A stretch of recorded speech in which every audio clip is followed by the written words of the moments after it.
ករណីមេរោគ COVID-19 នៅថៃកើនលើស 71,000 នាក់ដែលមានអ្នកស្លាប់ 19 នាក់ករណី COVID-19 បានកើនឡើងនៅក្នុងប្រទេសថៃដោយមានអ្នកឆ្លងសរុបចំនួន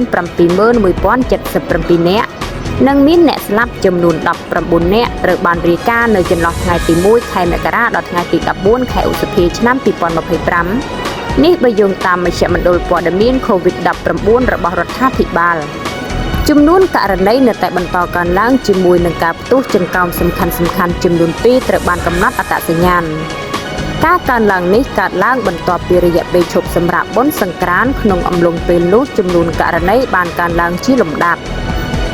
ទិន្នន័យពីនាយកដ្ឋានវិទ្យាសាស្ត្របង្ហាញពីវត្តមានកើនឡើងនៃវ៉ារ៉ង់អូមីក្រុង XEC នៅក្នុងប្រទេសថៃក្នុងអំឡុងខែមករានិងកុម្ភៈ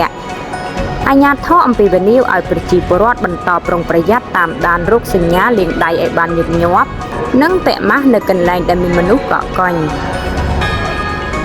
តើអ្វីជាវ៉ារ៉ង់ XEC ហើយអ្នកគូព្រួយបារម្ភវ៉ារ៉ង់ XEC គឺជាប្រភេទអូមីក្រុងដែលទើបនឹងលេចចេញជាថ្មីដែលត្រូវបានកំណត់អត្តសញ្ញាណដំបូងក្នុងប្រទេសអាល្លឺម៉ង់ក្នុងខែមិថុនាឆ្នាំ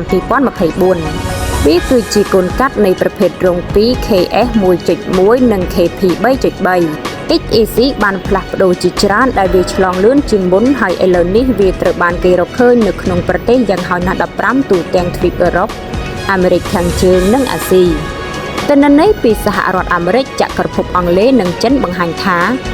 XEC រីករាលដាល 84 ទៅ 110% លឿនជាងប្រភេទមេរោគអូមីក្រុងផ្សេងទៀតដែលបង្កើតបាន 10 ទៅ 20% នៃការឆ្លងថ្មីនៅក្នុងតំបន់មួយចំនួន